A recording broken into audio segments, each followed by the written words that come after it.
In his world, Gungnir was the ultimate reaper, holding his crown as the most dreaded, mythical shadow the world had ever witnessed. But then a twist. That same titan of murder became a common high school boy. Don't let his new facade deceive you. The lethal instincts remain untouched. He utterly dismantles a mob of goons as if it were child's play. After erasing his foes from the shadows, he embraces a tranquil existence as a typical high schooler. But to see this, we must rewind to his past. This man is the apex predator of killers. He was on a final contract to escape that life. Cornering his mark, Chairman Akaji, he displays a truly divine celerity, moving between bullets as if they were frozen. He eradicates all who stand in his way. Akaji felt the icy grip of fate. Escape was impossible. He pleaded for his life when hate, another blade in the dark and Toji's sworn brother, ended the target for him. Their syndicate demanded Akaji's end. So, as ordered, they silenced the chairman, completing their mission. Just after the deed, Toji's eyes fell on Akaji's phone. He witnessed an image of the man and his daughter.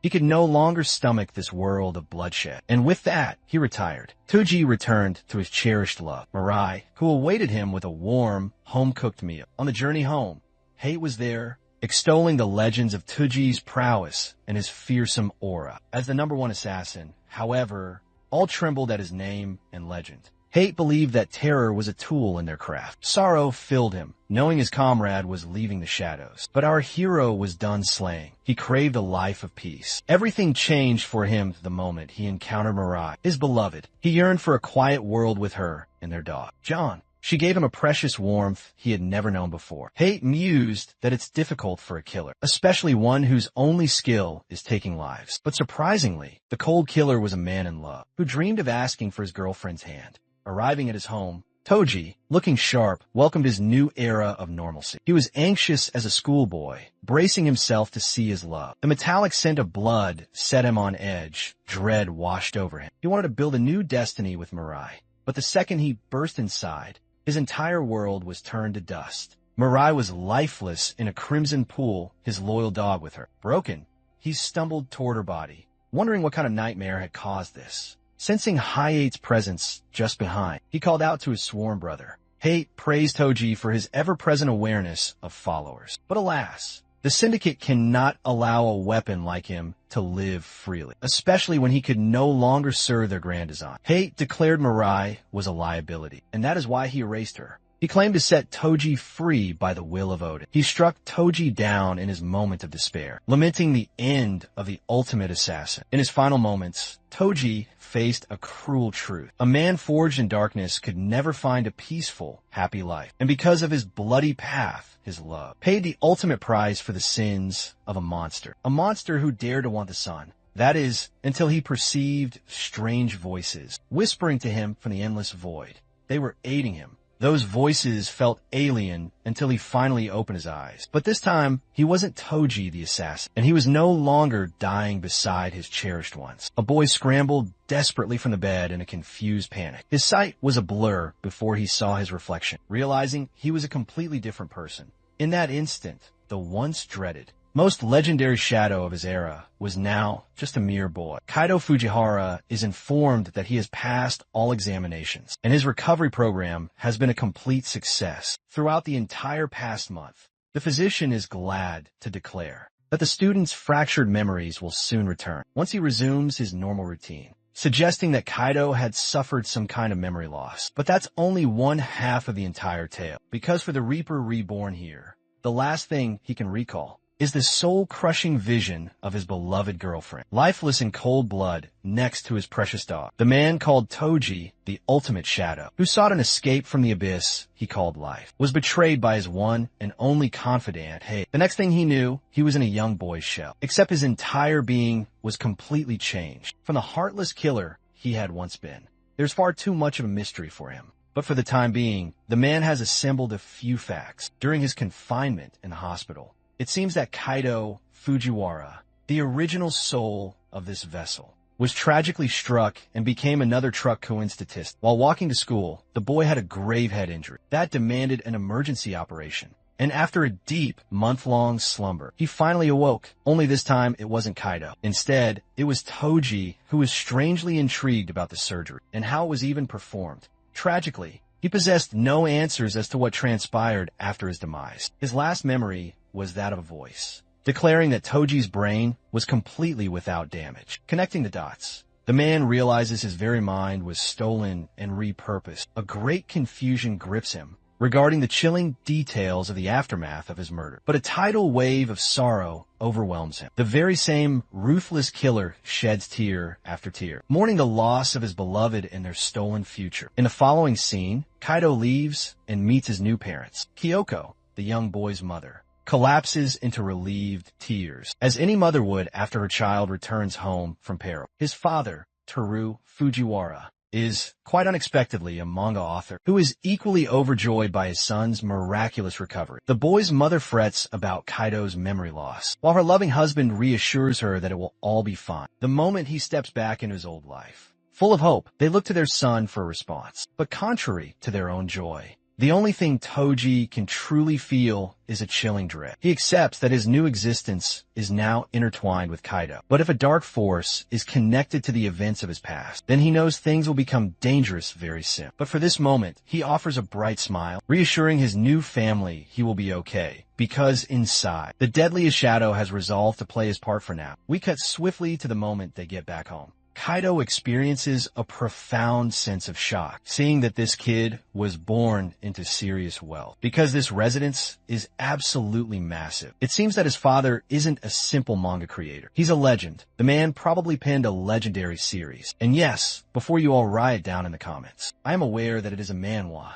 Also, his mother hails from a long line of famous doctors, so there is that to consider. Kyoko leads the boy toward his room, and upon entry, Kaido needs a moment to process the entire space. The assassin observes the perfect order of the room, immaculately arranged, and to be frank, it's not very different from a normal teenager's private room. Remembering the boy's loving parents, he recalls how both of them were deeply worried and constantly visited to watch over him at the clinic. This proves Kaido is deeply loved by his new family, and it echoes in the assassin's mind his girlfriend's only wish, for him to find happiness. This is the kind of simple joy that the killer could never have. Because of his bloody path, if nothing else, the Shadow Toji will not lead a life that brings any more pain to Kaido's family.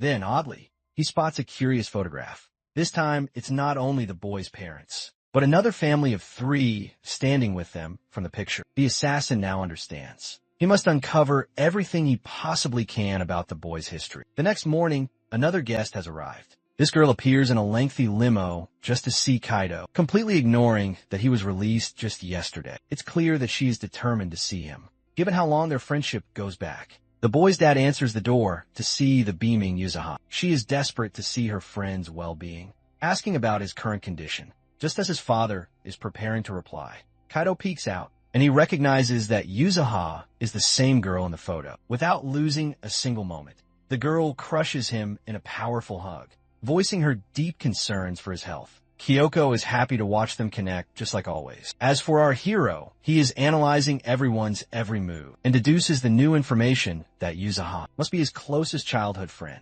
She's thrilled and wants to take him with her to school, but Kaido politely declines, noticing that this girl's family status is even higher than his. Teru tries to intervene, but Yuzuhara shoves him into the car, swearing to look after his well-being. She turns back to declare a grand celebratory party for Kaido's complete recovery. Both his parents are flabbergasted and return to their work, while the young duo leaves for their school. At the school, a pack of delinquents that look like utter street trash are getting ready to enact their scheme.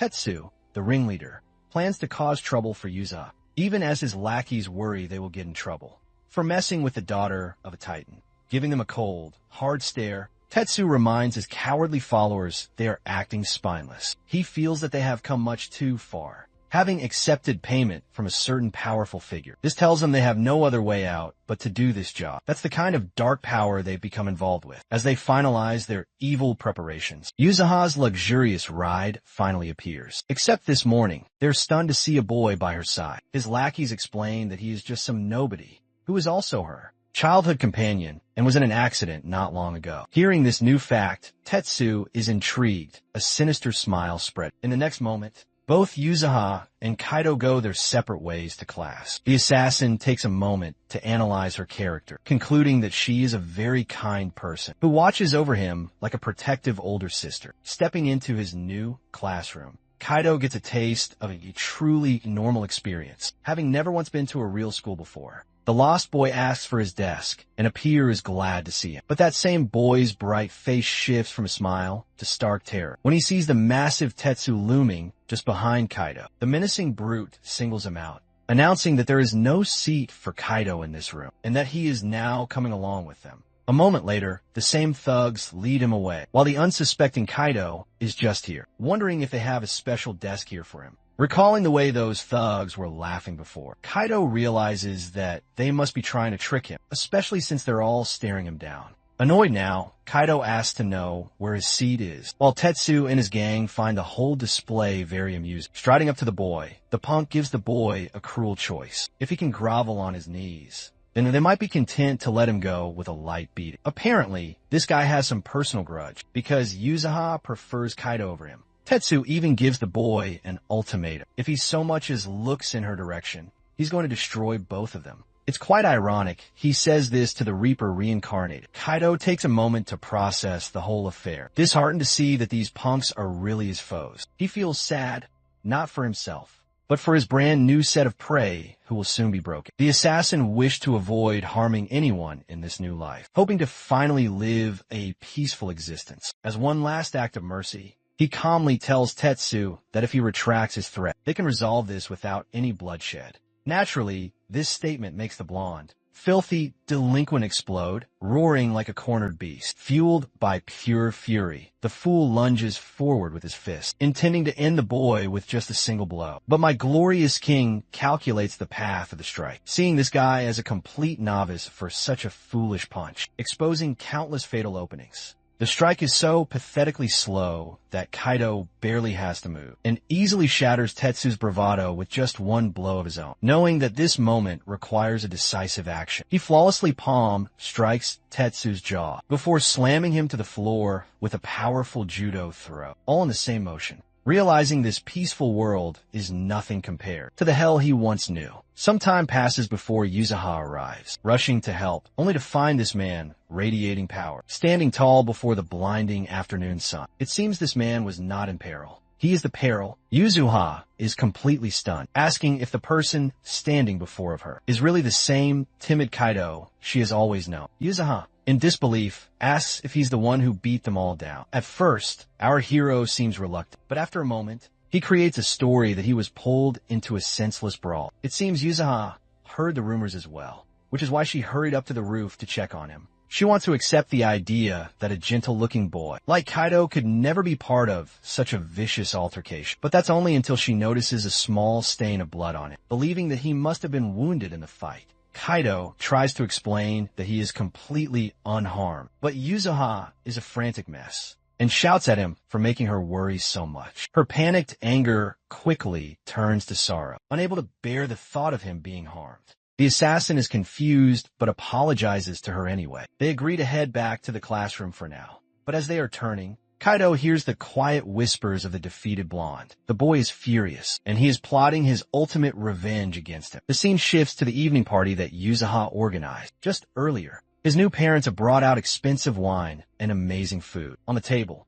I mean, who in the world did they call for all of this? Some master chef? While the boy's parents are basking in the moment with a joyful laugh, Kaido can't help but once more recall the loving image of his cherished girlfriend Mirai, who would often smile at him like that and tell him to eat well. Hearing her voice, this man went from a deadly weapon to a feasting weapon. Even their loving dog wanted a bite of the food. On that fateful night, Toji went to his true love, asking if this is how it really felt, to have a moment of pure joy with one's real family. That very same warmth is flowing through his current self as he finally tastes what a peaceful life is like. Anyway, Yuzuha seems to be running quite late to the party, even though it was her own plan in the first place. The boy's father mentions that Yuzuha has been facing some difficult situations lately, though she would never let it show and always maintained a strong front. All of a sudden, a sinister feeling begins to crawl up the boy's spine, as if his instincts were screaming a warning of some kind. Intrigued, He glances at his phone only to see his childhood friend try and call. He answers, asking about her whereabouts, only to hear that same thug's voice from before. The thug is pleased that he answered so quickly and tells the boy to come to a specific warehouse, following his exact location. And if Kaido dares refuse, they're going to ensure Yuzuha suffers the ultimate price for it. By the way, the same girl and her chauffeur are now their hostages, so he really isn't bluffing in the slightest. Yuzuha's muffled shouts come from behind as she begs him not to come. But our hero has heard everything that he needed to hear, and he knows that they will harm her if he does not move soon. So he demands to know the directions, and the delinquent happily provides them. The phone conversation ends right after, and Kaido pretends he was just talking to a different friend and not to her, telling his parents that he must leave for a quick task. Kaido promises them that he will be back very soon. The scene changes to a dark and derelict factory where nearly 12 armed men are poised to ambush him. But not just them. The group's boss has also made an appearance, while his monstrous bodyguard is just casually training nearby. The man is furious that Tatsuya dared to make that call, and even hurls a can at his head for it. He is trying to avoid unwanted attention and being summoned here, so suddenly has put him at great risk. Regardless, the thug explains that he has captured Yuzuha so that he can fulfill the organization's directive. It seems they need to extract some vital secret data from her concerning her family's fortune. But as of yet, she is not yet broken, insisting repeatedly that she is clueless. That is precisely the primary reason Tatsuya went to the trouble of calling her best friend, the same boy who is always hovering around her, believing that if they make a threat to harm him, she will finally tell them everything. He will have succeeded with his directive. And for his grand prize, Tetsuya will finally earn his rightful place in the syndicate. The syndicate's leader is fine with the plan, but gives the blonde a chilling warning of what happens if he fails. You see, Inakami, the muscle-bound giant, is not one for words. This man's only purpose is to destroy, as he proves by throwing a dumbbell so incredibly fast that it demolishes a concrete wall. Inakami's very presence is enough to make the blonde tremble, because if he fails this task, he knows he'll be next. Yuzuhara shouts and makes her situation even worse by defying them, while her loyal driver tries to get her to calm down. Unfortunately, this results in Tetsuya beating him down, stomping him with his boot. Furious that someone is daring to interfere with the two of them, he tells his lackeys to drag her driver away, and turns to Yuzuhara, telling her that if she refuses to talk, her childhood companion is going to be erased. Even then, the captured girl insists that she has no clue what he's talking about. Infuriated, Tatsuya commands Kaido to be brought to him right now. Currently, they have 40 thugs all armed with weapons, and a terrifying former wrestling monster, known for killing an opponent in the arena. With his power, there's no chance the boy can win. The blonde is completely sure that Kaido cannot defeat Inakami, and in the end, Yuzuha will have no choice but to talk. The view shifts to our hero, who has finally located the path to the factory. Outside, there are a few idiots who will soon be his new prey. Calmly strolling right past them, the boy exhibits no fear, while one of them finally realizes that he's their intended target. But it is already far too late, because this man without effort dismantles them all with a vicious blow to the throat, dropping them to the ground in a second. With the 3 guards neutralized, the rest of the thugs blindly charge forward. But it is their final day as the student mops the floor with them, tossing one of the men into the trash with a deadly glare. Kaido tells the thugs not to cross his path again if they ever wish to continue living their pathetic lives. And yes, that treasure is truly real. Back inside with Tetsuya, his boss is getting worried that the boy is not arrived, even guessing if the boy simply decided to run away. He is a child,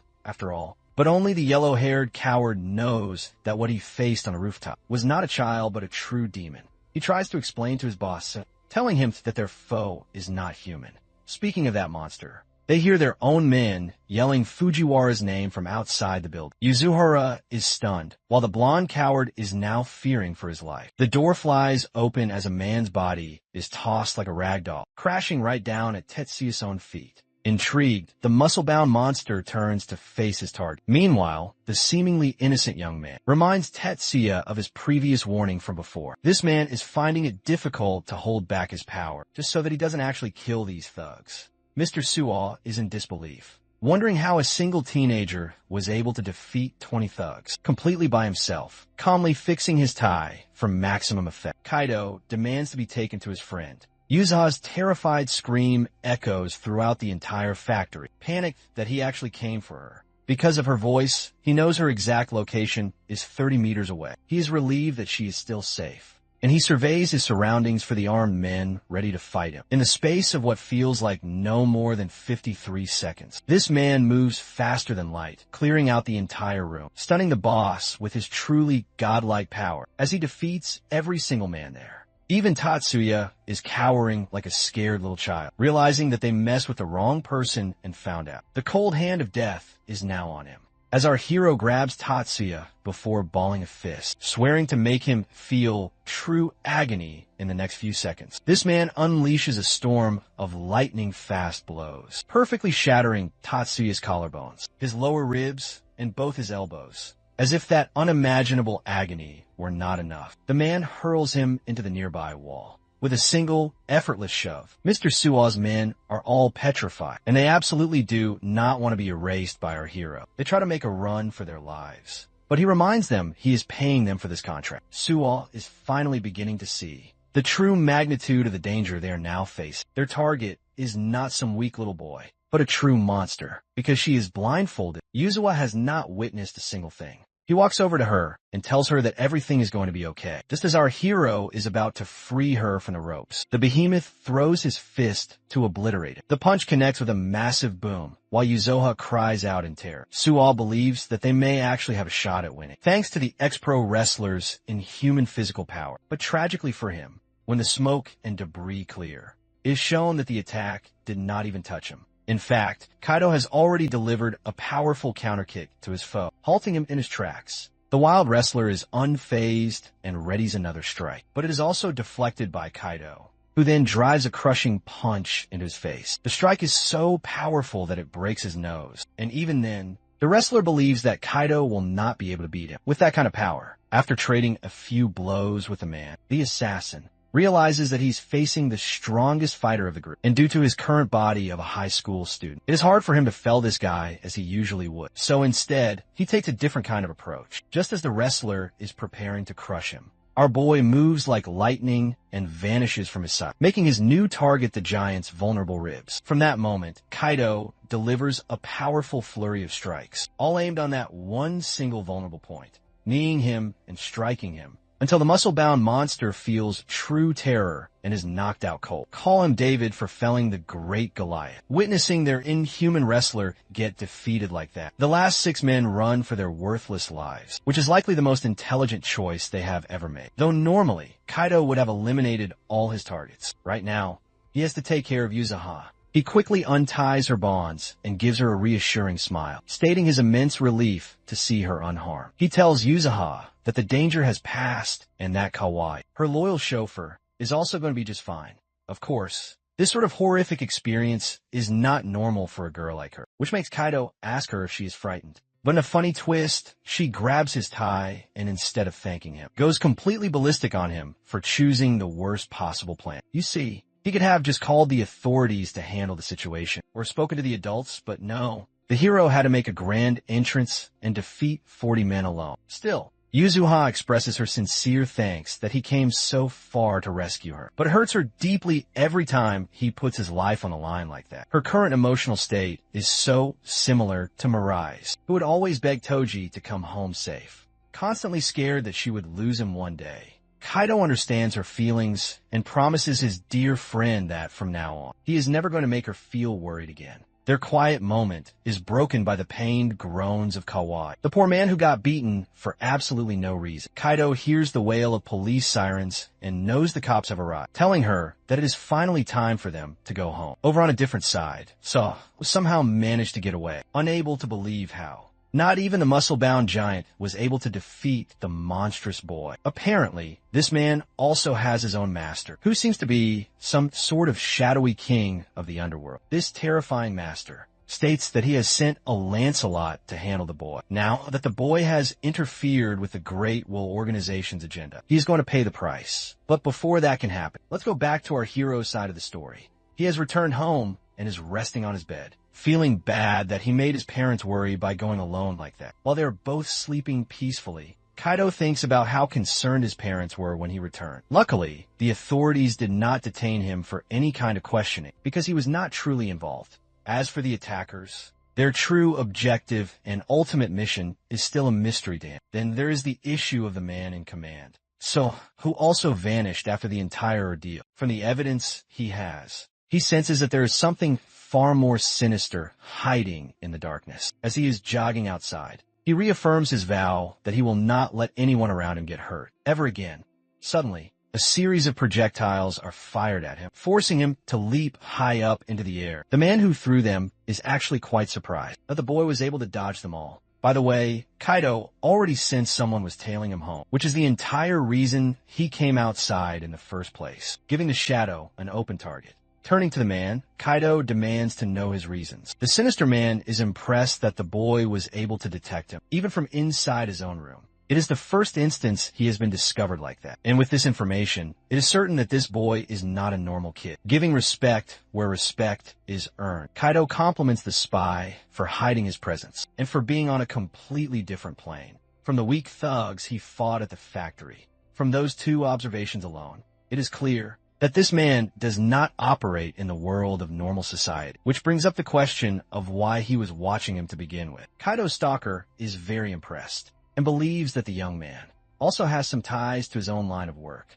But our hero keeps things vague and insists he's just an ordinary high school kid, refusing to waste any more time on words. The man draws his daggers for their fated showdown. This entire scenario is very nostalgic for our hero, who recalls his life from before. The assassin before him proclaims the end of Fujiwara Kaido. This very man is called Sanjo of the Great Will Organization, ranked as number 67, entering his battle stance. Kaido knows that he, too, was at one time a part of that same syndicate. Let's look inside the headquarters of the Great Will Organization. Council member Akatsuki is enraged that, even with the capture of Yuzaha, they were not able to acquire any useful information. Akatsuki says that they should have sent a lance for the task from the very beginning to ensure its completion. Let us zoom out and understand the power of the syndicate. This organization has the ability to throw the entire world into chaos, thanks to its 1,000 deadly assassins under its control. Among these, the top 100 killers are seen as the elites and are bestowed the title of lance.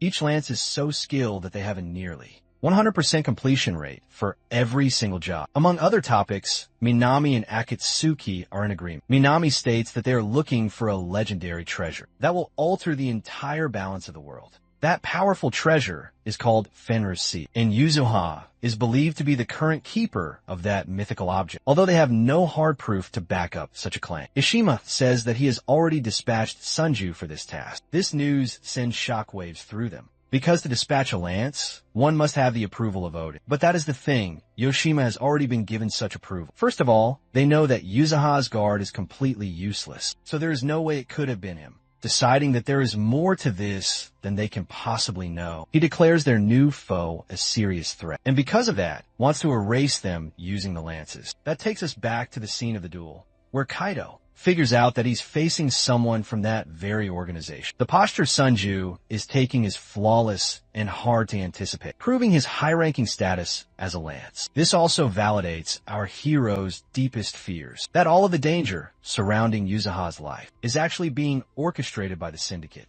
From the shadows, it is not just a simple matter of a stolen fortune, but something far bigger. Sunju analyzes the boy's posture and notes that he is not a high school student at all. The boy is completely calm and appears natural when a blade is near him. Sensing great peril, Kaido marks him as a threat to Yuzaha and surges forward to try and defeat him. The opening blows are easily dodged by the master assassin, who notes that the boy is unbelievably quick and is precisely targeting his fatal weak spots. From this exchange, it almost seems like Kaido is a killer of his own caliber. However, Sanji is no weakling. The man nearly slices him across the face, forcing our hero to create some distance from their short fight. Kaido has already gleaned a bit about his enemies' unique style of combat. Sanji is a warrior who uses his attack range as his weapon. The assassin is impressed with the boy's abilities and chooses to go on the attack by leaping high into the air. The dynamic has now shifted, and though he begins with a cross-slash attack first, the assassin fluidly changes his attack into a different form in an attempt to overwhelm our hero. Sunju is truly delighted to see his enemy dodging like a master. Meanwhile, our hero is starting to see that he's outmatched when it comes to pure power and quickness. There is only one method to defeat an enemy of this level, and that is to use his immediate environment. While the elite lance is pressing hard with his attacks, he believes that he's finally found a clean opening to strike. But much to his surprise, when he lands the finishing blow, Kaido masterfully escapes out of his own jacket before striking his neck with a deadly slash. Amazingly, the lance was able to dodge it just in time.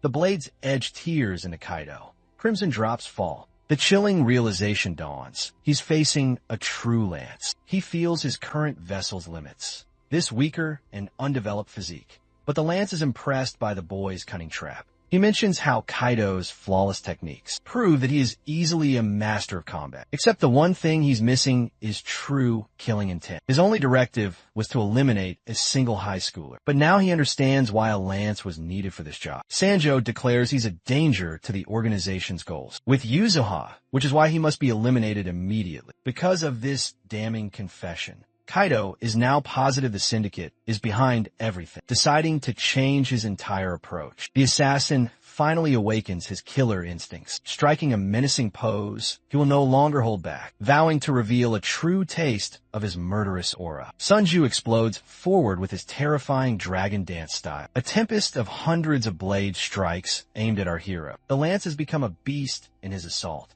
and effortlessly flays the bark from a tree. Meanwhile, Kaido finds a secure place to take cover, knowing that he is fighting someone far greater than a mere common assassin. The Berserker's tornado of steel shreds his cover, unleashing a violent torrent of water. Having received another deep gash on his arm, Kaido confirms he is facing an S-class threat, on top of being a lance. His relentless barrage is so incredibly fierce to handle that not even our hero can escape it unharmed. Sunja goes wild and calls the high schooler a killer, asking if it's okay if Yuzuha becomes collateral damage. And well, that's the moment this man sealed his fate, because that one sentence triggers Kaido's agonizing memory sequence. But this time, his girlfriend's face has been replaced by his friend's. Enraged, he surges forward to clash with the assassin directly, shattering the blade from his very hand, seizing it and then moving like lightning to slash across his shoulder. It all unfolded so quickly that not even the veteran lance is able to comprehend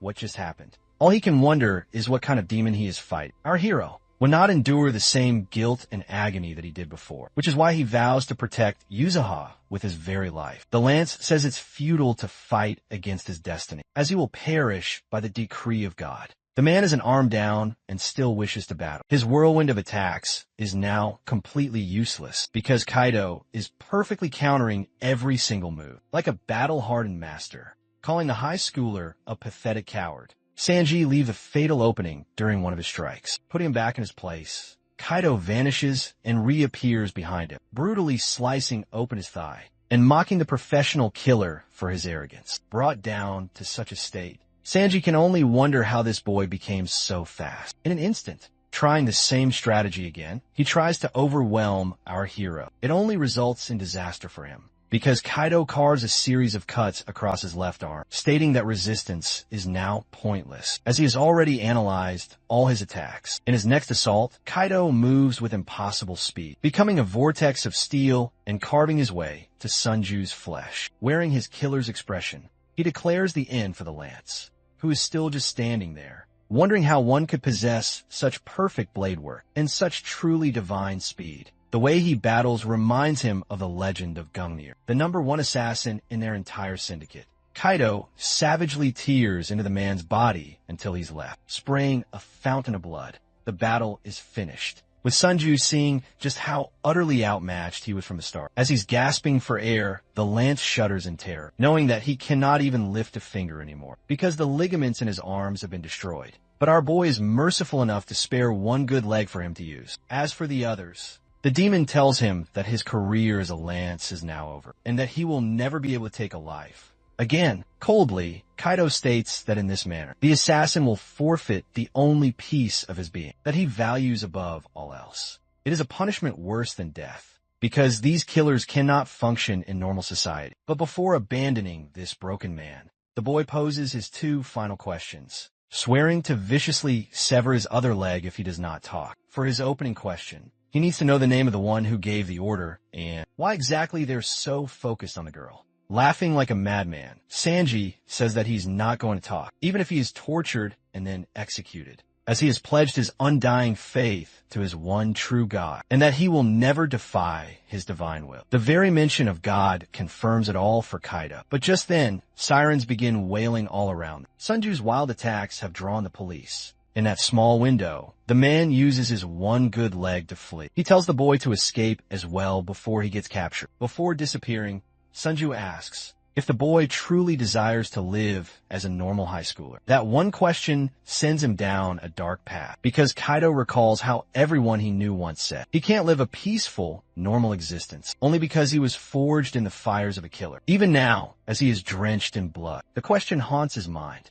Is he truly ordinary? Can he really be called a high school student? That question still has no clear answer. But we cut back to the headquarters, where Yeshima is briefed on Sunju's current status. Izumo states that the lance has been completely neutralized, to the degree he can no longer serve them in the field. Akatsuki is standing there, astonished by Kaido's power to defeat a master assassin, gleaming with a dark excitement. Izumo agrees that whoever it was a demon, because Sunju said the boy's attacks were just like Gungnir's, a legendary name that demands respect among them all. Even Akatsuki feels it's blasphemy to say that, to equate this boy to the greatest blade wielder alive. Izumo sees their collective frustration, knowing that Gungnir's name is not spoken of so carelessly. Minami interrupts their heated exchange, while Akatsuki complains about the power and legend of Toji. However, they agree that this unknown bodyguard of Yuzuha has shown himself to be an extremely dangerous force. Not only did he ruin their mission, but he also defeated a lance-level combat. With this new information, Yashima and the council can no longer wait. The entire affair leaves Yashima pondering the secrets behind Kaido. Fujiwara, speaking of our hero, he returns to his room and treats his wounds in secret. He's enduring a sort of existential crisis, knowing he is meant to be a simple high school boy, not the legendary killer that he once was. Tragically, he must help Yuzuha escape the ever-watchful eye of the Syndicate. And then there's the fact they'll hunt him even harder, now that he's defeated a lance. With a body like this, he will be at a loss. So Kaido plans to train and become strong once more, if he wants to protect this peaceful world. As for the Great Will Organization, Akatsuki steps forward and declares a great personal interest in facing this unknown man as his foe. They are all shocked, but Izumo agrees it's a wise plan for a threat of this size. After all, if this man really is on the same level as Toji, a simple lance will not be enough. A very curious Akatsuki is more than eager to use his power to eliminate the danger. By the way, this man is no joke. He is ranked 9th among them all and is a legendary assassin. A day passes after the events of Yuzuha's abduction. Kaido's parents and the girl throw him a huge welcome back party to celebrate his release from the hospital.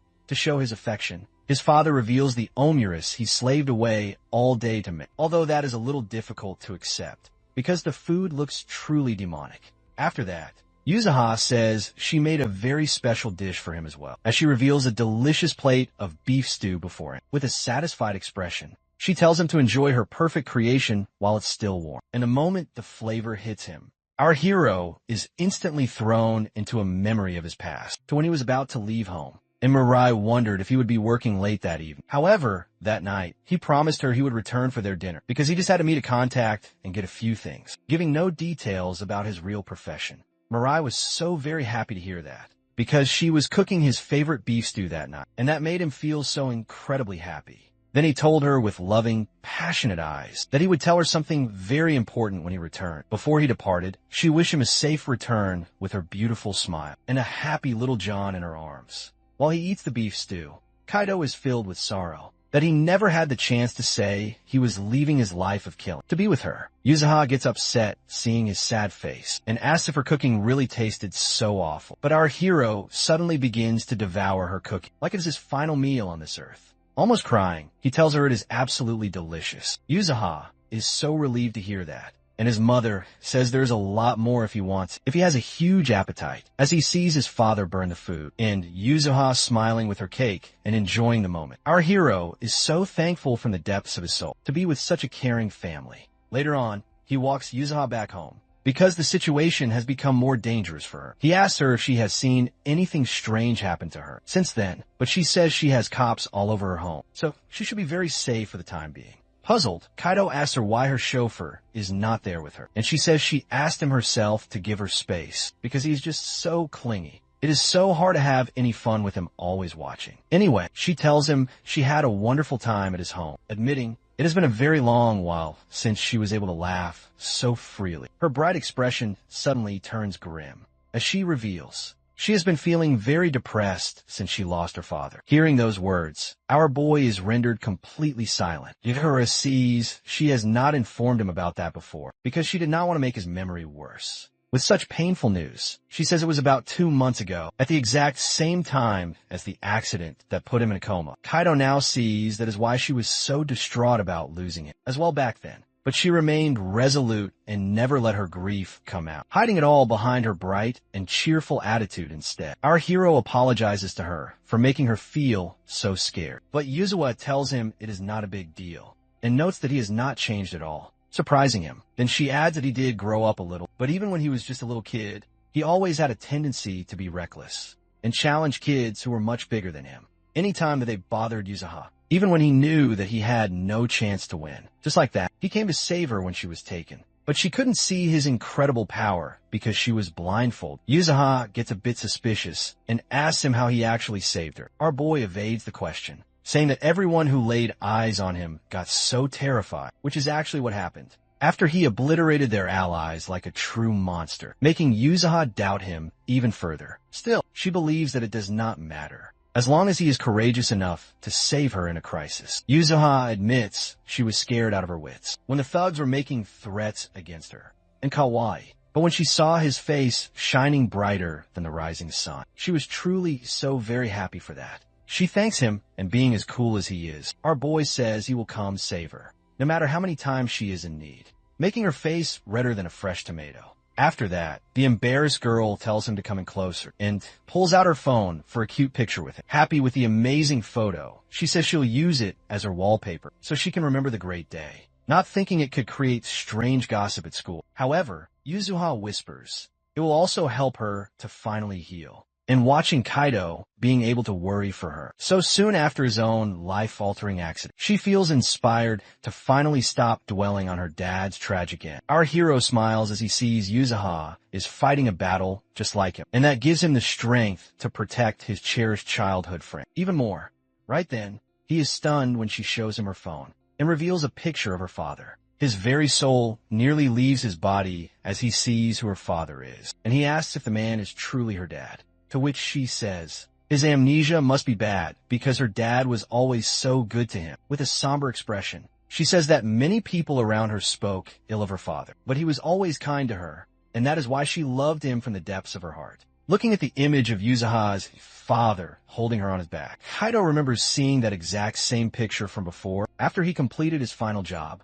It pains every part of his soul, as he knows he was the one who took Yahello's father from her. Seeing how depressed he is, Yahello asks him why he has become so silent all of a sudden, while Kaido tries to process it all, standing before the Akagi group chairman's only daughter, the very man he killed in cold blood. He tries to justify it, thinking that Hei was the one who took the final shot, and he would have never accepted the mission if he knew it was her dad. But he feels immense guilt because he blindly trusted the Great Will's decree. That Chairman Akagi had betrayed the organization, so he had to be eliminated. He feels even worse because he felt no remorse back then. Now he has dragged Yahello into danger as well. So he thinks about telling her that he was once a tool of the syndicate that ordered her beloved father's murder. He clenches his teeth in a deep agony, still unable to come to a final choice. The following day at school, he sits quietly at his desk while all the girls in his class gossip excitedly about the new transfer student arriving, wishing he is a handsome boy.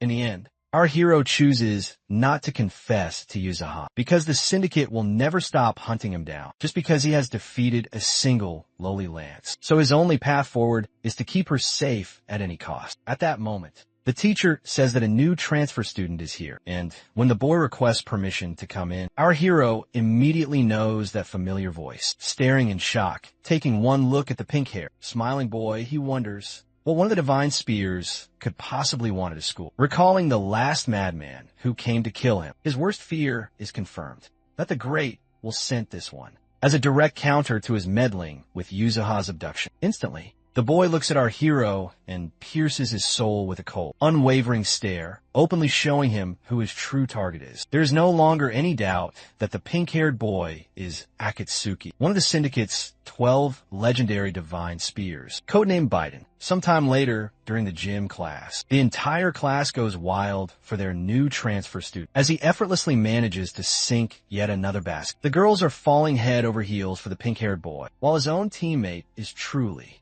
amazed that he is able to jump so high, despite being so short. Makoto shrugs it off, saying it was a good pass, and encourages his teammates to score another basket, while the opposing team gets very annoyed that the transfer student is already so incredibly popular with the girls. Meanwhile, Kaido does not lower his defenses for a second, as he finds it strange that the Lance has not made a move yet, and wonders what in the world he is really plotting.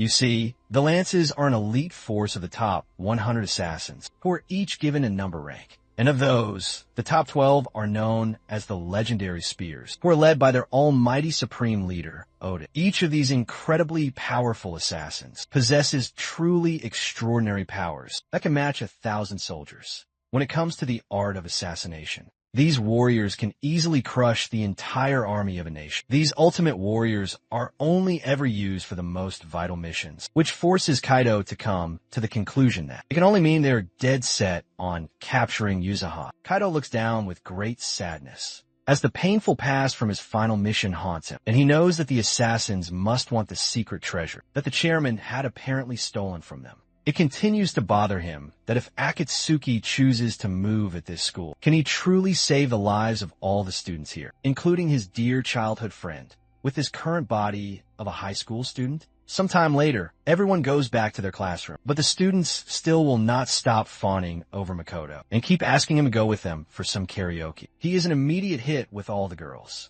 who begin to fall for him even harder, after he says that he played a little bit of basketball back when he lived in the United States. Meanwhile, our hero observes the whole scene from afar and sees Akatsuki is not making his attack today, and he makes a resolve to stay on high alert tomorrow. Just then, he hears Yuzuha calling his name and asking if he can come somewhere with her after class. Our hero immediately turns down her request without even listening, telling her she should go directly home for the night. However, completely out of the blue, a hand is placed on his shoulder, and Makoto shows up from behind to greet the girl, happily by her first name, which immediately raises all kinds of red flags for Kaido, that he is now going directly after Yuzura.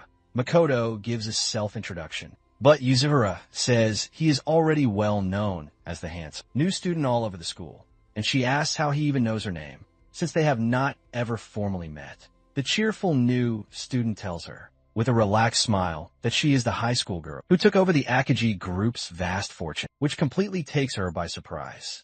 She suddenly becomes a bit somber, while Makoto adds that his father owes a great debt to the chairman, so he was told to watch over her. But when he attempts to invite her out somewhere, our hero quickly interrupts and makes a claim that he injured his finger in gym class, and he really needs to see the nurse. Our hero gives him a piercing cold glare, which makes him decide to go along, and the two boys take their leave from Yuzuha. She looks back at them with a smile, and thanks Kaido for saving her from creeps once more. A few minutes later, as the two are on the rooftop, Makoto takes in the view and speaks about how amazing the golden years of a high school student's life are. He then turns his gaze back to Kaido and playfully asks if he was brought here to confess his feelings, or something similar, but our hero just gives him the silent treatment. Makoto just laughs the comment off and says that Yuzuha is actually very cute in person, up close, but says he finds it hard to believe that she is the chairman's daughter. Kaido cuts directly to the chase and asks to know what his true motive for being here really is, wondering if it is vengeance for the purple-haired man. The transfer student looks as calm and relaxed as ever and casually asks if he is really the one who defeated Sanjo. He begins to examine his body and find it incredible that he was able to win against Sanjo with only a few superficial wounds. But our hero asks his question one more time, becoming clearly more frustrated by the second.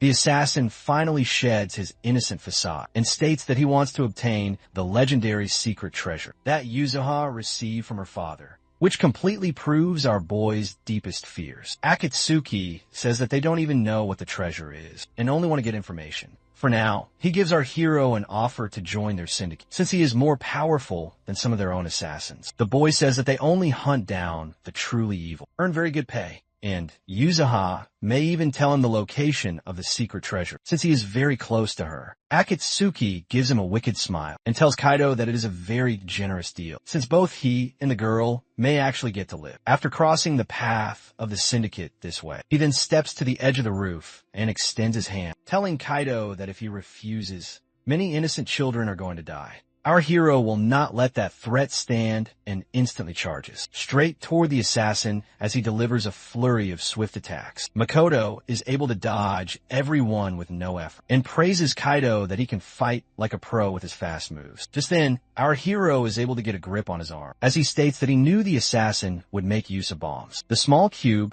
is his signature assassination tool, with which he mixes explosives with martial arts that are famous throughout the organization as Biden's primary method to obliterate all his targets. The use of his codename catches the assassin completely off his guard as he leaps back and shouts that Kaido has far too much information for a normal person. Makoto then reveals 6 more bombs in his hands as he smiles like a true madman and says that he is about to increase the intensity with pure focus in his eyes. He leaps all over the roof and tries to grab the bombs. He is able to secure the first 3 and swiftly moves to the rest. Our hero then flips right over the wall and uses his own feet to grab the final 3. Makoto watches the entire spectacle take place and says that there is absolutely nothing ordinary about Kaido. But then he hurls another bomb out of nowhere toward the field below. Kaido tries with all his might to get it, while the assassin mocks him by saying he cannot save the entire student body by himself. Our hero is unable to catch the cube as it falls to the field below, while the madman in the back snaps his finger and sets the bomb off. Kaido covers his face from the explosion as the students on the field begin to panic from the sudden blast and flee from the immediate area.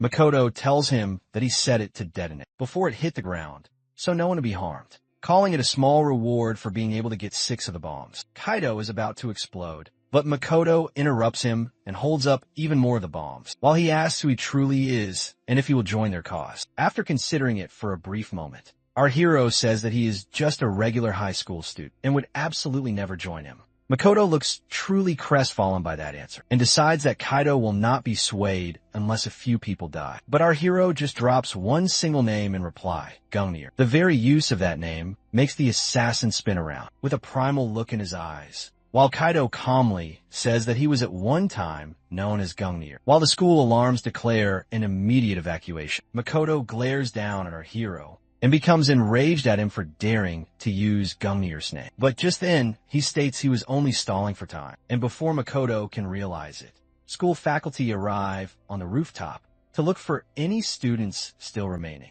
The pink-haired killer gives him 3 days to choose whether to join them or not, and warns that he will regret it if he declines. After that, students are released from the school early due to the explosion, and there is excited chatter that no one was harmed by the massive explosion. And Yuzuha asks Kaido why he is not leaving for home. Kaido says he has something important he must do first and tells her to stay home, since the explosion might be another attack directed at her. At that moment, Kawaii shouts with great passion that security has now been increased and that he has begun training in martial arts to protect Yuzuhara. Yet his dramatic theatrics only seem to annoy her. Yuzuha asks Kaido to call her if something new happens, and he agrees, but after her car drives away, he turns back to glare at Makoto, as if to tell him he is not fooling anyone. Meanwhile, as Makoto watches our hero, he is certain that Toji would not let anyone defile Gungnir's name. Later on the public train, our boy wishes he has successfully diverted Akatsuki's focus away from Yuzuha and to himself instead, remembering that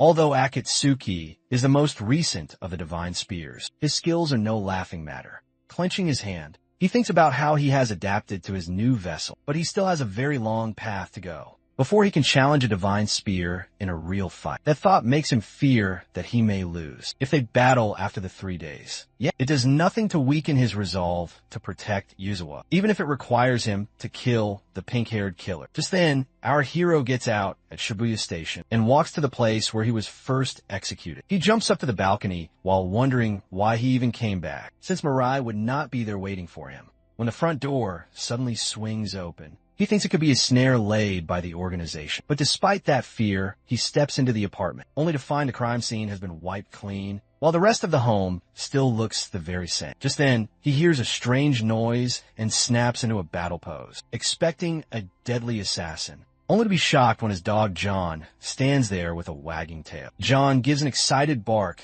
as the good boy comes to him, and our hero sees the familiar frisbee held in his mouth. The very sight takes him back to the days when he and Mirai would go to the park and play a game of fetch with John, and his eyes become misty as he sees the dog still knows him. Just then, something else catches the edge of his vision, and he sees a picture of himself, Mirai, and John all together at the beach. It makes him recall the time they were on a road trip, when she told him that, although she never truly understood his line of work, Mirai always wished for him to be happy. He replied that he was content with his current life and would gladly die to protect her. But Mirai simply said that a dead man can't be happy, and she wanted him to try to live for once. Now, crying like a heartbroken man, our hero grieves that he could never make her truly happy, and that she now only lives on in his heart. After that, he goes back home and explains to his family that a couple had to give up their dog because of some very difficult times. So he took it home and asked if they could please keep it before he can plead his case anymore.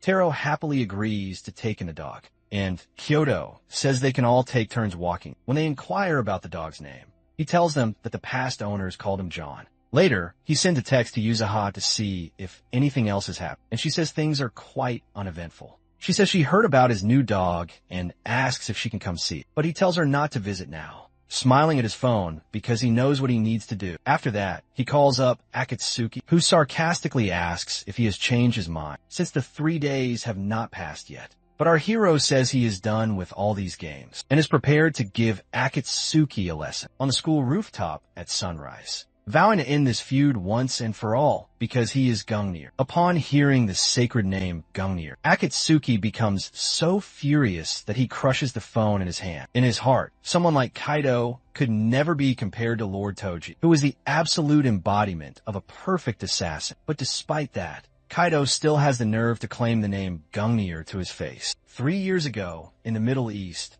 the two of them were on a deadly mission together. At one moment, Akatsuki made a very grave error, which got him completely trapped by enemy forces. His left arm was completely blown off, and it was certain he was about to die. Right as he braced himself for his final moments, Toji suddenly materialized and eliminated every foe in the blink of an eye. Akatsuki had given him his thanks, saying he was only able to get this far due to his last blast, and told him to get back alive, swearing to complete the entire mission from there. The next morning, the two of them meet up on the rooftop. Akatsuki coolly asks Kaido what he is even thinking, coming here for a fight while in a school uniform. Kaido says that he plans to defeat him right now, and then go to his classes right after. Laughing, Akatsuki says they both had the very same idea, and he says that ever since yesterday, he has been thinking about how Kaido's movements were almost identical to Gungnir's. He says he had once wished to be like him, but now that Kaido has made him feel Gungnir's presence himself, he will never be able to forgive him for it.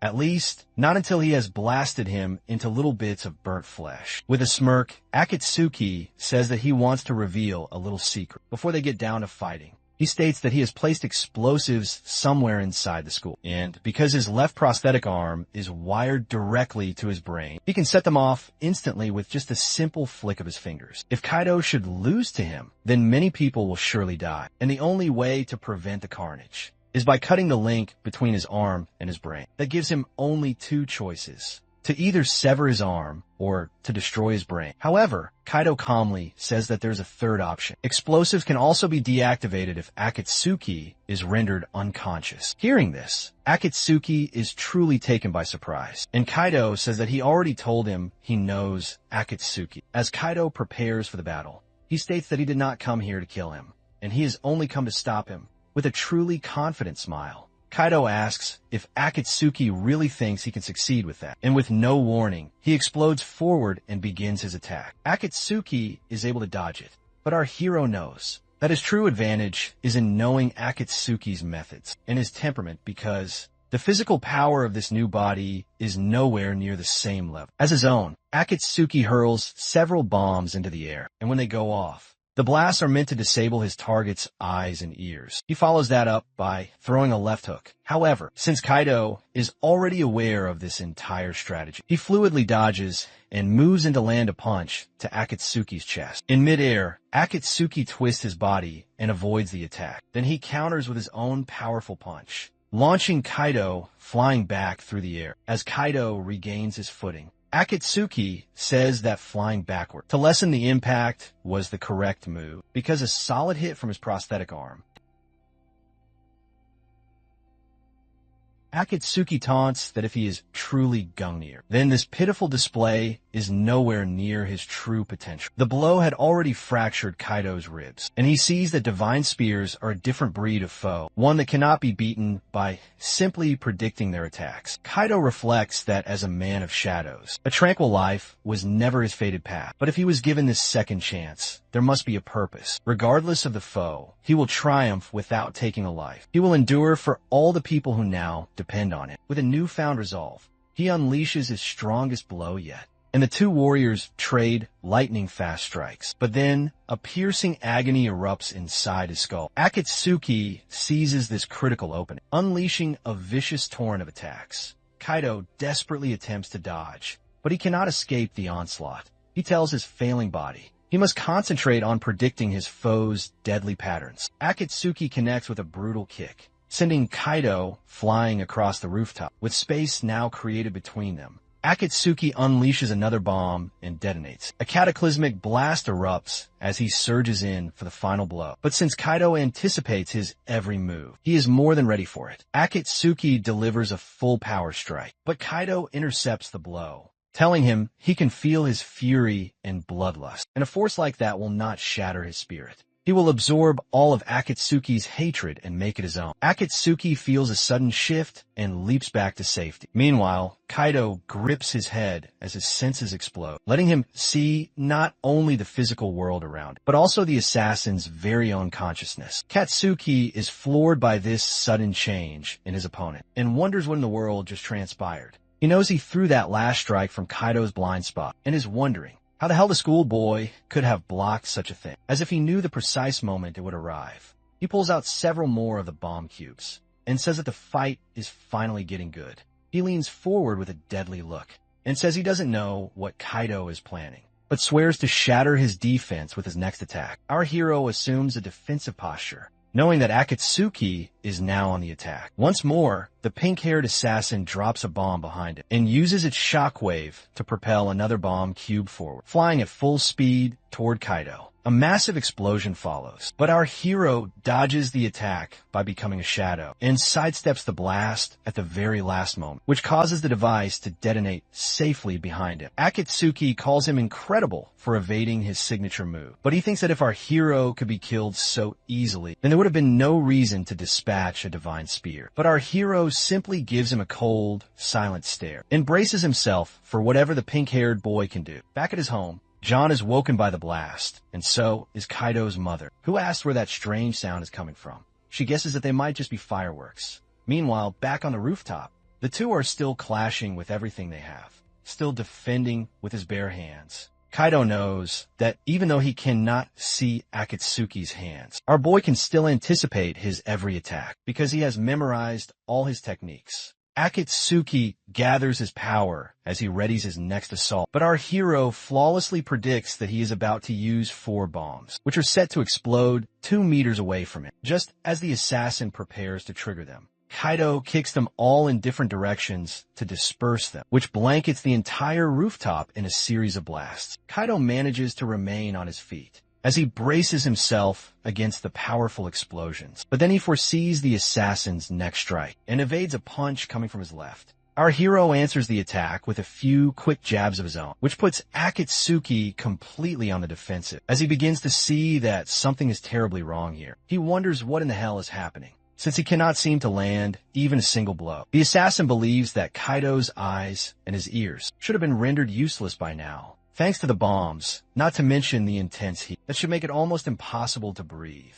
However, the expression in our boy's eyes makes Akatsuki feel like he can see through all his attacks, which makes him remember his cherished mentor, Gungnir. He remembers when Kaido claimed to be Gungnir, but that only causes him to explode as he screams at our hero not to mess with him. He demands to know if the high schooler really is his Toji, and if that is the case, then why has he appeared now? On the other side, Kaido is barely standing as he fights for every breath, but still manages to keep his guard up. He knows that even if he can anticipate the assassin's attacks, the boy is still just too fast, and he cannot last in this weak body for very much longer. He leaps onto a railing, and he decides to finally stop holding back. At the same time, Akatsuki believes there is no place left for the boy to run. He grabs a large handful of the bombs, and thinks it doesn't matter if his moves are predicted, and challenges him to dodge the assault. As he throws the bomb cubes toward our hero focuses in that final moment and rushes forward, using every last bit of power in his body, while swearing to himself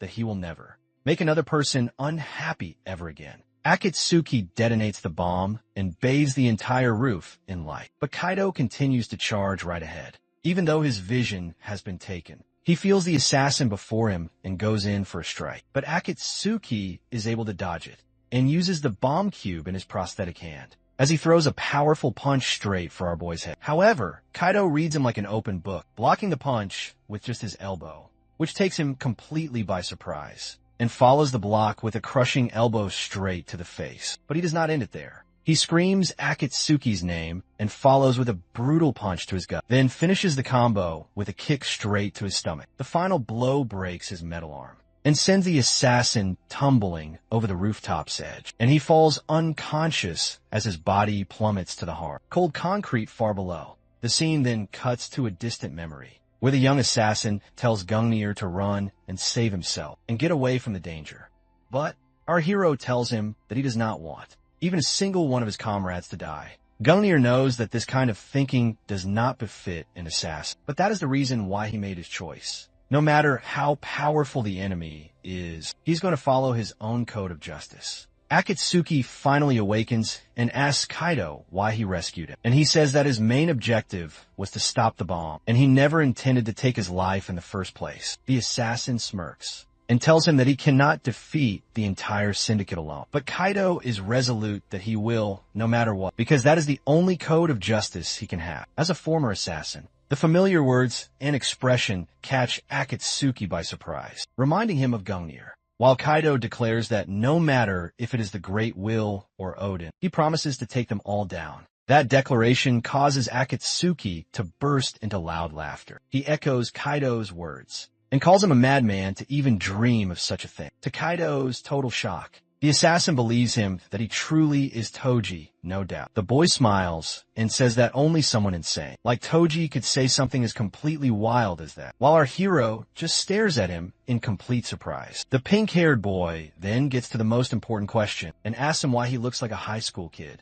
when he should be lying 6 feet deep underground. Kaido explains that he was also sure he died back then, but when he came to, he was suddenly in Kaido's body. He points to his brain and says that for the moment, it is all that is left of Toji, which makes Akatsuki sit up in utter disbelief. Our hero continues that the one who ordered the hit could only be Odin, which completely erases the color from Akatsuki's face. Kaido then tells him that he definitely needs to get stronger and asks Akatsuki if he will lend him his help, which makes the assassin remember that scene again. Akatsuki laughs once more and tells him to stop joking already. He picks up his broken metal arm and says he cannot kill him, no matter who gives the order, now that he knows for sure Kaido is Toji. Our hero asks if he is returning to the organization, but the assassin completely denies it and says that returning after such a defeat is impossible. He then asks the boy what he intends to do now, and Akatsuki gets a serious look, saying that he will make a choice after he has investigated everything for a while, since he still finds it impossible to think that Odin would target Toji. He tells our hero to get going as well, since the authorities are likely on their way,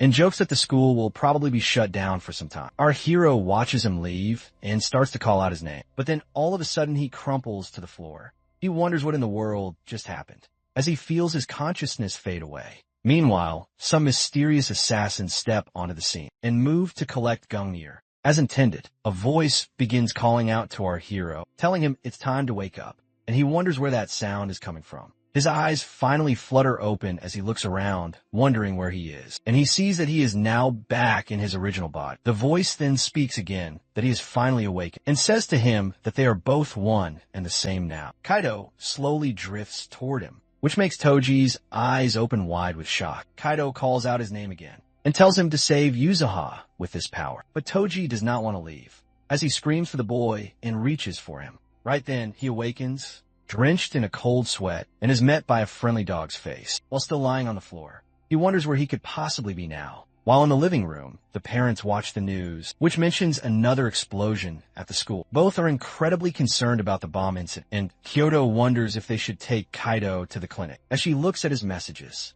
which said he got home early and slept because he felt unwell. The father asks if she is getting too worried, and says Kaido is likely just drained from all the recent events, and tells her that their son will recover after some proper rest. Meanwhile, Kaido looks up at the ceiling, while thinking that his mind still feels very cloudy, and he sees that he has been asleep for 12 hours. He recalls becoming faint on the rooftop, then waking up in his room with his injuries already healed. He remembers that Akatsuki finally accepted he is Toji, yet he wonders if he displayed enough power in this frail body to truly make him believe it. That incredible sensation before was as if Akatsuki's feelings were flowing right into him, and without that power, there was a good chance he would have died. He still has no idea what happened to his body. But then his phone buzzes, and when he sees that it is Yuzuha, he immediately answers and shouts to ask if she is okay, which surprises her. She instantly throws the question back at him, since he has been ignoring her texts since the morning. He apologizes and says he had been sleeping until then, and that he's just so happy she is unharmed. She then explains about the blast at the school that blew the roof clean off, and that class is now canceled for a week, which he feigns having no knowledge about. She feels that something is wrong, and asks Kaido if he is mixed up in this somehow, which makes him break out in a nervous, cold sweat. She then begins to lecture him, and says he is always finding some kind of trouble, and even asks if instead of being sick, he was actually wounded in the school explosion. Kaido sits up and thinks this girl is as perceptive as ever. He turns the question back on her, and asks if she has faced danger, too, and then tells her to stop worrying about it, because he has decided that no matter what may come, he will save her. Yuzuha turns redder than a hot pepper and asks to know what has gotten into him, and tells him not to sidetrack her with cool hero lines. She keeps talking while in the living room. Kaido's mom opens the front door, yet sees no one there, and instead finds a parcel on the ground. Soon after, there's a knock on Kaido's door, and his mother asks if he is up and says a package came for him, but she leaves in the hall. Kaido finds this very strange, since he did not buy anything, and his mom tells him to come to dinner if he is feeling better. While Yuzuha sees it as late and says her goodbyes, Kaido picks up the package and tests its weight, sensing no traps. But when he opens it,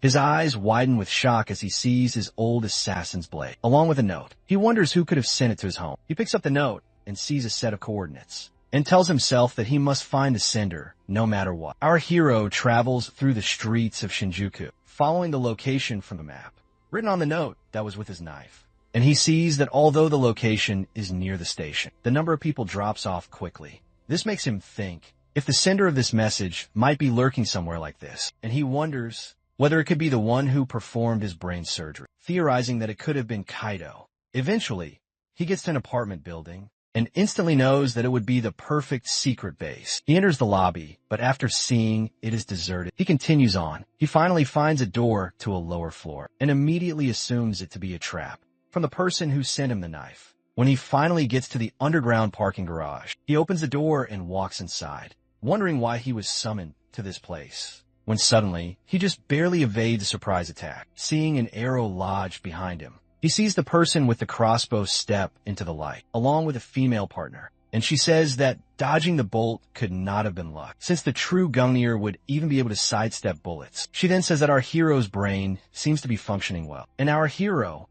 who does not know them, asks if they're the people who summoned him here. The crossbow user says he is not worthy to receive answers, and draws another arrow. He fires it, saying that the hero must prove his worth by beating them. Our boy evades in the nick of time, and he catches sight of a set of glowing eyes, staring at them from the darkness. The girl throws a powerful elbow, but he glides out of the way just in time, making her hit the concrete pillar instead. Meanwhile, he quickly determines that the pair has the power of a mid-level lance, and as she throws another attack, he deflects all her strikes, while seeing that they're using an old syndicate tactic of creating an opening with a ranged weapon and finishing it with close-quarters combat. Just then, the other man throws a hook from behind, but our boy pivots and moves in for a double attack, landing a powerful uppercut to the girl's stomach and a spinning roundhouse kick to the man's jaw. The force sends the girl flying while the man is staggered back, wondering what kind of power hit him, before he lunges forward to strike again. Our guy sees the attacks coming from a mile away, just like in his previous fight, and predicts that the enemy will start with a 4-hit combo, beginning with a left descending slash. So before it even starts, he sees he does not have to dodge. So he blocks the first attack and drives a jab into his chest. As the fight continues, his abilities of spatial awareness, reaction time, and action prediction increase exponentially, and he completely dominates the two assassins. The woman quickly understands that they were not beaten by some kid, but by the most powerful killer among them all, known as Gungnir. Just then, the crossbow man laughs and says that the hero is not bad, but says he is finished playing, and reaches for his pocket before his partner tells him to stop, because it is against their directives. But he yells back that he cannot just end it. After being defeated so easily, suddenly, a third voice tells him to stand down, and a familiar man steps out into the light, addressing our boy as Toji, and noting that his brain surgery was a success. Our guy immediately recognizes him as the syndicate's doctor, Kaisuke Kuji, and accuses him of being the man behind the brain transplant and connecting him to the organization. But the doctor tells him to be calm, explaining that although he was the one who summoned him here, he was not the person who performed the brain surgery. He says that he has also left the Great Will organization and vows to tell him everything that transpired on the day he died. Completely bewildered, our boy turns to Kuji and asks who he is. Kuji says that he will explain it all, and tells Kaido that there was a secret order to kill him, and the one who accepted it was none other than his partner. Hey, at the sound of that name, our hero's expression immediately hardens into pure rage. Next, Kuji says that the order was extremely confidential, known only to the highest members,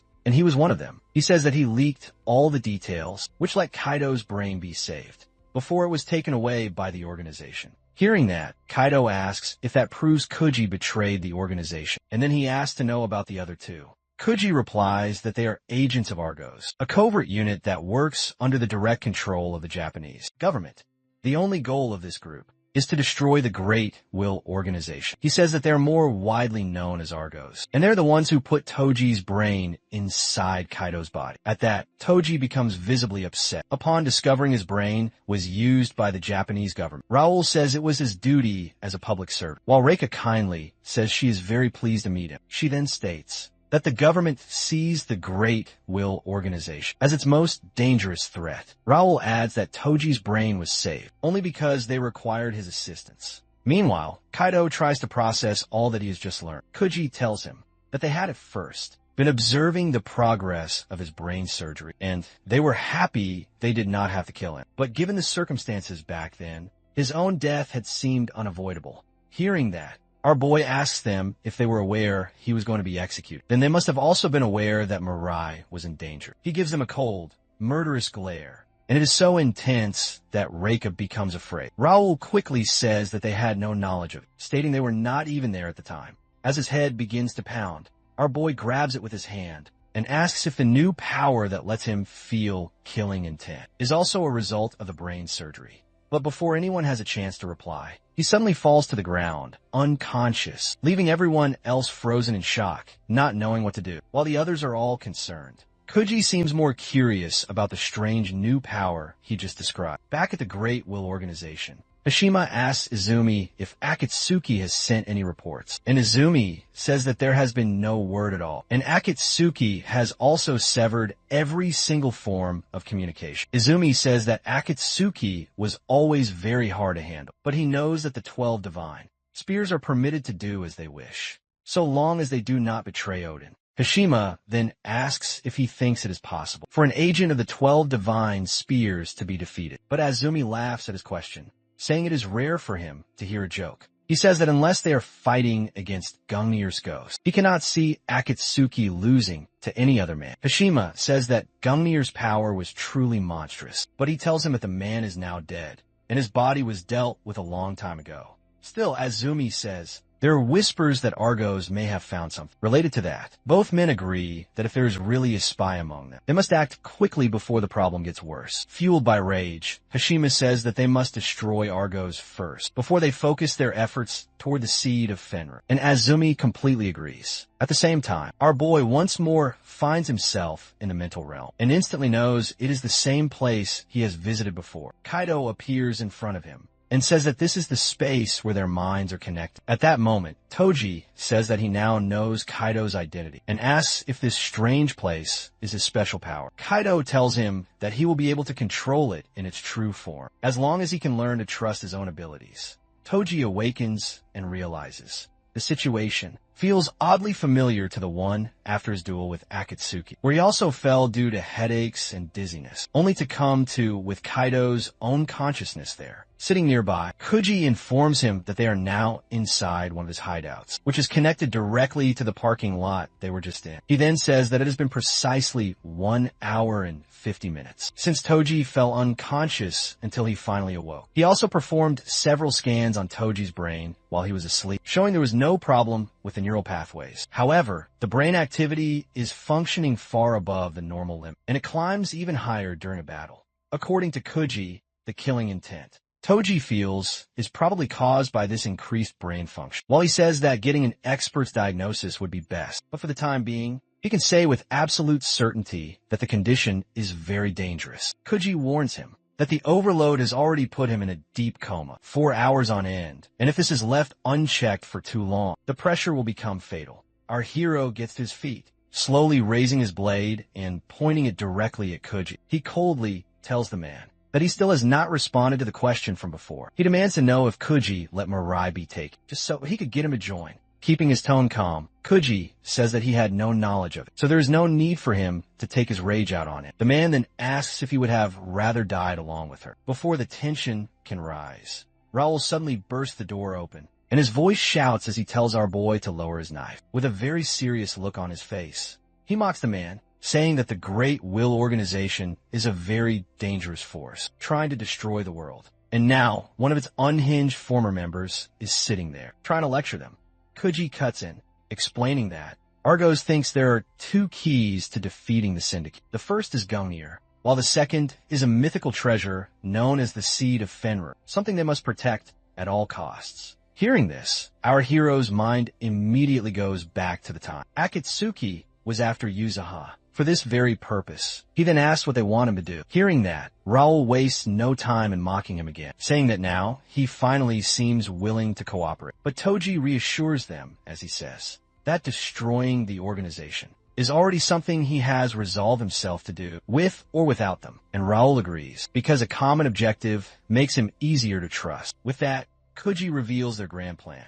They're going to assault one of the central facilities of the organization, where our hero was once stationed. Few even know of its location. It is the scientific institute where forced human evolution, known as Project Avalon, was researched. It is also the home to a special team that is devoted to studying the seed of Fenrir. If they can breach Avalon, they can find out everything about the treasure. Our boy thinks that it may also guide him to the truth behind why Yuzuhara is being hunted down. He then tells Kuji to give him the complete details of the mission. When the fated day finally comes, an aircraft flies high over a mysterious location. Kuji stands right next to him, explaining that if he can steal and erase the research, it will deliver a crippling blow to the organization. The operation is just about to start, and as he prepares himself for the assault, the clock ticks down, and only 5 minutes are left before the breach begins, as 3 minutes are left before the craft reaches the drop zone. Raoul looks over at Toji and asks if he is feeling afraid. Toji calmly says that he feels the same way Raoul does, though in his thoughts, he quietly knows that the moment he has been waiting for is finally about to begin. In the operations room, just before the assault starts, Kuji gives out the last details of the mission. He says that the research center is split into 2 primary areas. The surface level complex, which has 20 stories, and the underground complex. In the past, this location was used as a training area for assassins, but now it is focused on research, meant to create mutant assassins through genetic engineering. Hearing that, Reika says that it is essentially a factory that transforms normal humans into monsters. Continuing with his briefing, Kuji says that their main objective is on the 3rd level of the subterranean area, where the most important data is kept. This includes essential information on the seed of Fenrir. Then Raoul describes the mission. The goal is to get the data and, if they can, destroy the entire facility as well. For this mission, they will divide into 2 groups, with one of them drawing the attention of the security guards, while the other team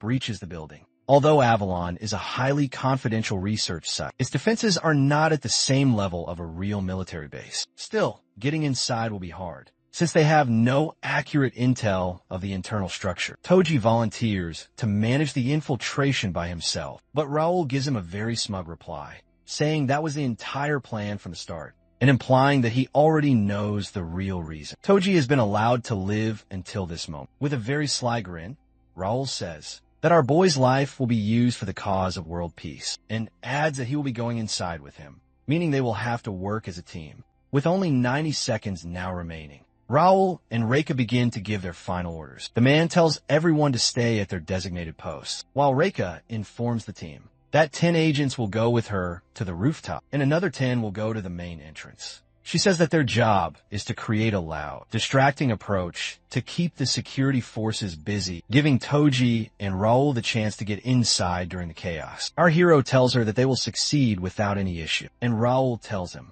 that they will be making their approach from the south side. As the door opens, Raoul says that he can see almost nothing through the dense clouds, but our boy says that he can clearly feel Avalon just below them. As their target location approaches, Toji turns to Raoul and proudly declares that he is no longer going to be Gungnir. He is Kaido Fujiwara.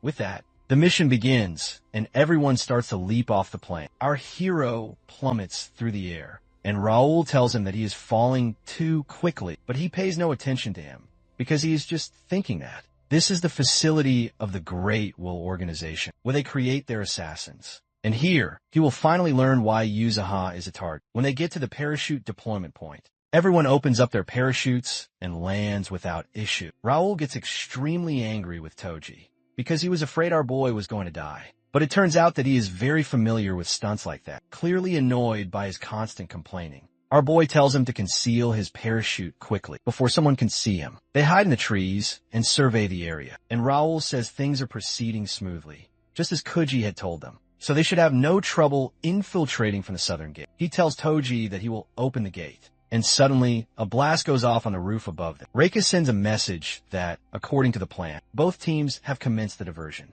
so she tells both of them to quickly enter the facility, while Raoul opens the gate. Our boy stands there, thinking that it has truly begun. As the gate opens, Raoul tells him to go in first, and he will follow. Alarms go off, and an emergency alert is sounded in the facility, that there has been some suspicious activity, and the security forces should go immediately to the rooftop and the main entrance. The scientists who are in the facility panic and wonder who would dare attack the organization's base. As all the security is distracted, Toji and Raoul move swiftly through the hallways together. Raoul thinks that Reika and the others are doing very well, and wonders if all of the security has gone to the rooftop and main gate, as it is much too quiet. Suddenly, Toji senses 4 enemies coming toward them, so he quickly moves around the corner and ambushes them first. He takes out the first one with a strike to the head, and the others begin to fire at him, but he moves like lightning, and also disables them with just one precise punch. Raoul is amazed to see how quickly he took down 4 enemies with only a knife, and he wonders how much power he was hiding before. When he battled both of them, Toji tells him that the stairs are right ahead, and they have to move fast. Now watching all of this on a screen, Izumo says that they are breaching the facility with only 2 men, but they are very powerful, as they beat their enhanced assassins so very easily. Meanwhile, Omega tells her that the intruders look quite delicious, and asks Izumo if he can do as he pleases, if he gets rid of both of them, wanting true freedom like the others. With a very wicked smile, Izumo agrees, and tells him that the mission given to him by Odin is to defend Avalon with his very life. He tells him that he would love to see his power, and if he does this, then he will not only be officially named as a lance, but also join the ranks of the 12 divine spears. After hearing that, Omega feels incredibly excited because this is the first opportunity he will get to use his powers outside of a lab, and he is also allowed to eliminate humans. On the other side, Raoul tells our boy that they have to run as the enemies are close, but he just stands there while he tells him to get moving. Toji stands still and says that this is the very place, solely created to make powerful killers, like him, through horrific experiments. So he will defy their twisted ideology.